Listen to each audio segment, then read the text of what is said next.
عندي سؤالين. السؤال الاول اجبت عليه كلهم من الشباب عندي فيكس، والله حجيب معي مطبق ما اعرفهم. السؤال عندي مطبق. انا اليوم قبل ما اجي متعشى مطبق بالبيت، حجيب مطبق ما له حل حالي. ها يشتغل لحاله.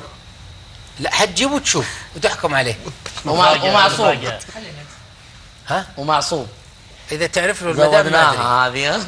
لا خلاص ودنا لا في طاوله كل شيء جميل. خلاص طيب نسمع سؤالك ثاني. ما يروح بس لو ينتهي الوقت مع المخرج.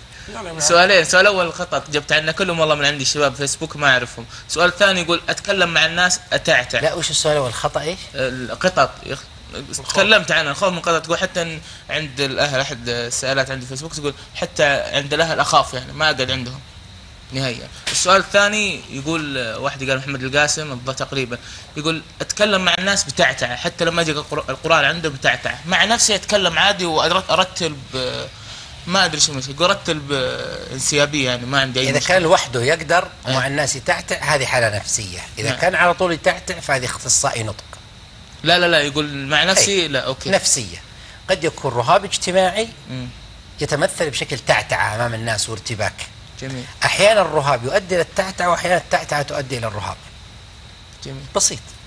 هذا صديق لك ولا في الفيسبوك؟ لا والله ما اعرف، هذه اسئله جاتني قال وصل سلام. حولوا على الفيسبوك وممكن الاخوان وخليهم يراسلون يردون عليه. اعطي رقم مطمئن ابدا يردون عليه حتى بالرساله ولا شيء. بارك الله فيك. انا كان بس نقطه ذكرها الدكتور هي اللي هو الرد على الشخص المنتقد بالعمل.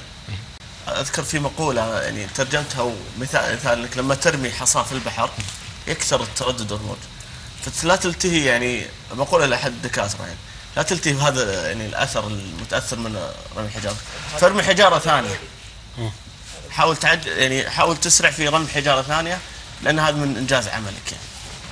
انطلق بالعمل باستمرار، لا تنشغل بالاخرين ابدا.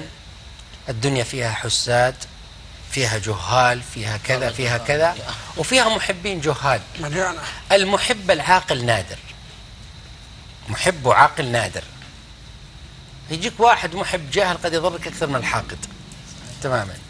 عندك منهج النبي صلى الله عليه وسلم، عندك المستشارين مالين الدنيا، القنوات الفضائية مليانة الخير، تعلم منها يا أخي وانطلق. زي الآن اليوم أخذنا 3-4 قواعد، أخذها. برامج أخرى أخذ واستمر وانطلق في الحياة. طيب أنا ودي أخذ والله سؤال إبراهيم وسؤال محمد، لكن المخرج يقول لي انتهى الوقت. يقول ضروري على العشاء إن شاء الله المرة الجاية. لا هنا ما يخالف. على الله راسي. يسعدك. أنا لازم. دكتور. أنا سعدت بلقائك. شاكرين لك يا دكتور ويعطيك ألف عافية على تواجدك معنا. يلا